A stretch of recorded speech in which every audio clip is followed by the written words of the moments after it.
Coba bayangkan ya, ada seorang ibu-ibu mengetik kursus Instagram marketing di Yogyakarta. Oke, kita cari aja misalnya di sini ada nggak? Secara suggest ada nggak ya? Kursus Instagram marketing. Nah, di Yogyakarta nggak ada. Di Yogyakarta.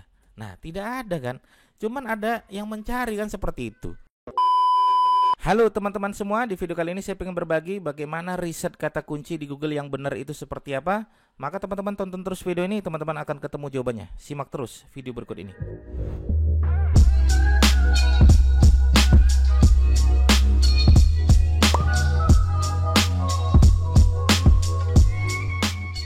Baik teman-teman sekalian ya, ini terus terang kalau masalah riset kata kunci banyak sekali perbedaan pendapat di sini ya. Cuman teman-teman kita harus open minded ya, harus bisa saling berbagi, harus bisa siap dengan berbeda pendapat dalam hal ini gitu kan. Ada yang mengatakan seperti ini teman-teman sekalian ya. Jadi kalau kata kunci itu yang penting harus ada volume pencarian kan begitu. Tapi secara umum kenyataannya tidak semuanya seperti itu. Oke, saya tunjukin ya teman-teman ya, saya tunjukin ya. Contoh misalnya ya, saya akan tunjukkan ada beberapa banyak kata kunci yang selama ini saya gunakan agar kita bisa mengepung itu semua. Ya, agar kita bisa mengepung itu semua. Contohnya seperti apa Mas Didik? Contohnya seperti ini teman-teman sekalian. Ya, saya tulis saja di sini ya teman-teman ya. Ada berapa banyak kata kunci yang teman-teman wajib catat tuh. Ya, ada riset kata kunci. Apa itu? Yang pertama adalah tipe-tipe kata kunci ya. Pertama adalah keyword short-tail ya, short-tail. Apa ini Mas Didik? Yaitu kata kunci yang pendek teman-teman ya. Kata kunci pendek. Ini kalau saya bilang adalah 2 kata sampai dengan 3 kata. Ya, kalau saya bilang 2 kata itu bagian dari kata kunci pendek. 1 kata termasuk nggak Mas Didik? Kalau saya 1 kata tidak masuk, kecuali itu nama brand atau nama yang emang spesifik banget. Tapi kalau 1 katanya adalah kata-kata yang umum, mending gak usah dimainkan dah. Misalnya kata kuncinya sepatu, lemari, baju, batik dan lain sebagainya. Minimal 2 kata. Nah, ini 2 kata ini teman-teman sekalian, ini adalah termasuk kata kunci yang berat atau sedang. Tapi lebih banyak apa? Lebih banyak yang berat. Ya, lebih banyak yang berat. Maka teman-teman kalau misalnya targetnya adalah 2 kata, yakinlah saya bisa menyimpulkan kata kunci ini lebih banyak didominasi oleh berat. Gak usah di riset dah, secara umum aja dah ya. Itu yang pertama. Yang kedua adalah keyword ya, namanya keyword long tail. Apa itu? Yaitu kata kunci yang panjang ya, kata kunci yang panjang. Berapa kata Mas Didik? Biasanya saya kata 4 kata sampai dengan 8 kata. Emang ada yang 8 kata? Banyak teman-teman sekalian. Oke, kita riset misalnya contohnya seperti ini ya. Misalnya saya pengen jualan rumah ya. Saya misalnya pengen jualan rumah. Rumah dijual di jalan saya tulis ya. Harga di bawah tuh banyak tuh. Harga di bawah 200 juta di Jakarta Selatan. Tuh ada berapa tuh? 1 2 3 4 5 6 7 8. Ada 8 kata. Artinya 8 kata emang ada seperti itu. Oke, itu yang disebut dengan kata kunci long tail. Kalau ini termasuk apa? Ini termasuk sedang atau ringan. Ya, cuman kebanyakan ringan, tapi banyak juga yang sedang. Tapi kalau berat banget ya nggak ada di sini. Biasanya sedang atau ringan. Ini menurut versi saya teman-teman sekalian. Oke, ini yang kedua. Yang ketiga ada yang disebut dengan keyword atau kata kunci abadi teman-teman sekalian ya. Kata kunci abadi ya. Kata kunci abadi itu seperti apa? Kata kunci yang persaingannya dari dulu sampai sekarang selalu ada.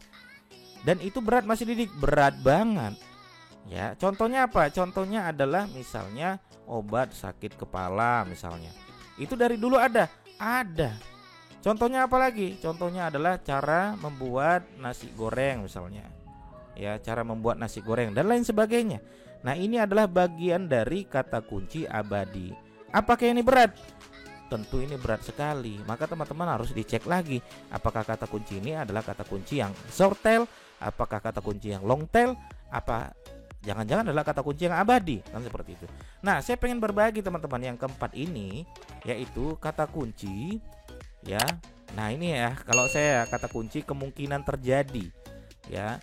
Nah, ini biasanya orang-orang awam yang mengetik ini teman-teman sekalian. Ini disebut dengan apa? Kata kunci kemungkinan terjadi. Ya, dan ini sangat kalau kita bisa mengambil kata kunci ini, ya ini teman-teman bisa istilahnya bisa menguasai dan bisa masuk di halaman 1 bahkan tanpa ada persaingan di sana. Ini kemungkinan terjadi. Contoh misalnya ya, beberapa kali saya kedatangan tamu ya, ibu-ibu, dan sekarang proyeknya mereka saya ngerjakan. Ya, saya ngerjain proyeknya mereka.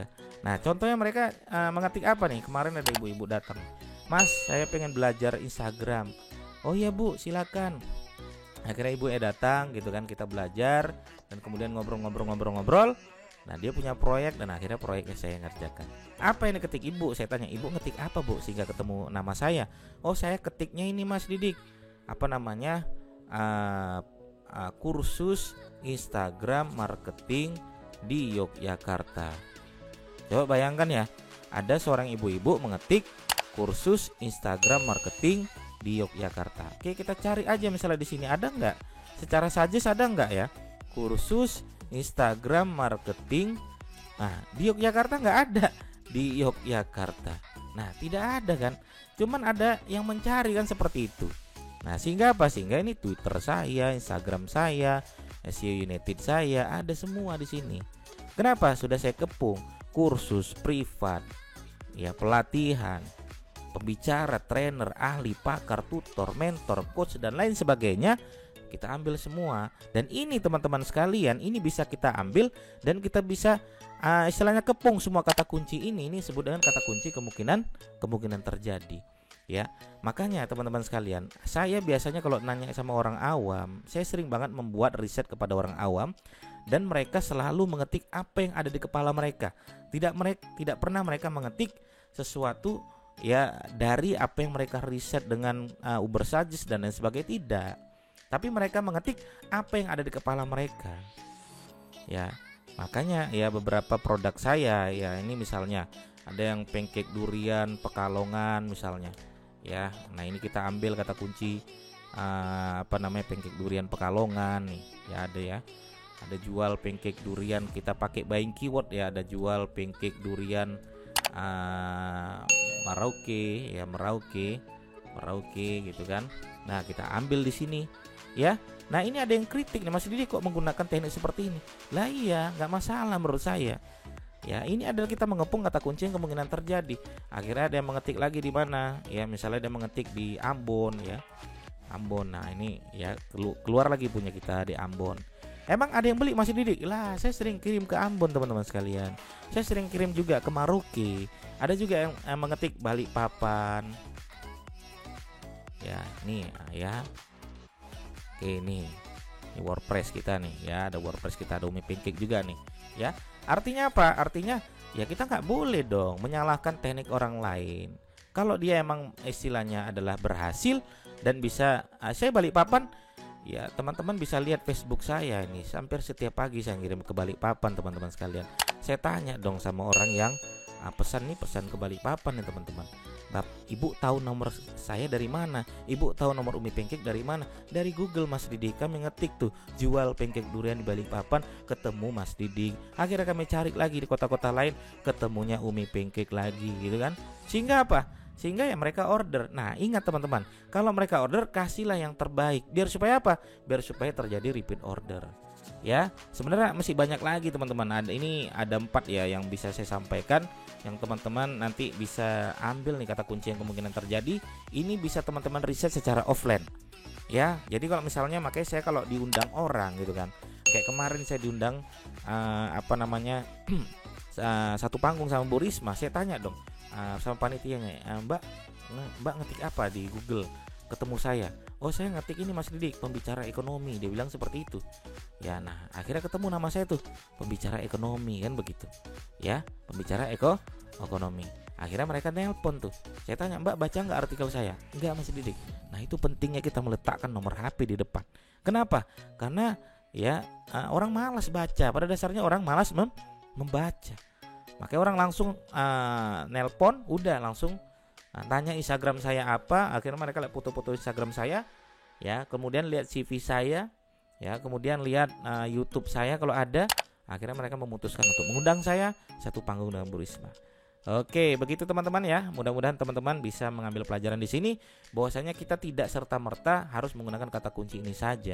Kita tidak serta-merta menggunakan kata kunci ini saja, tapi sekali-sekali kita gunakan kata kunci yang kemungkinan terjadi ya orang-orang awam secara offline. Sehingga apa? Sehingga kita tuh ya mindsetnya tidak hanya menurut kita, menurut data, tidak begitu saja teman-teman sekalian. Ya.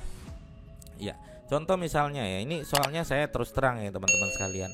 Saya kalau ada orang awam datang selalu saya tanya gaya ngetik mereka seperti apa. Ya, kayak mereka kemarin pengen nyari pancake durian kan begitu kan. Ya mereka ngetik aja nih, siapa ya jual pancake durian. Nah, kalau kita kan nyari sesuai dengan suggest ini kan. Kalau orang awam tuh enggak. Misalnya dia nyari di Gorontalo gitu ya, kirim ke Gorontalo. Nah, keluar lagi umipancake.com ya. Nah, seperti itulah ya, sehingga kita bisa menyerang semua kata kunci yang kita targetkan secara awam dan kemungkinan terjadi. Kalau menurut saya ini adalah kata kunci yang kemungkinan terjadi. Gorontalo, orang Gorontalo pasti akan mencari. Jual ini adalah buying keyword yang kemungkinan akan diketik oleh orang-orang ketika kita menjual sebuah produk. Oke, begitu teman-teman bisa saya sampaikan. Sampai ketemu di video saya berikutnya. Assalamualaikum warahmatullahi wabarakatuh.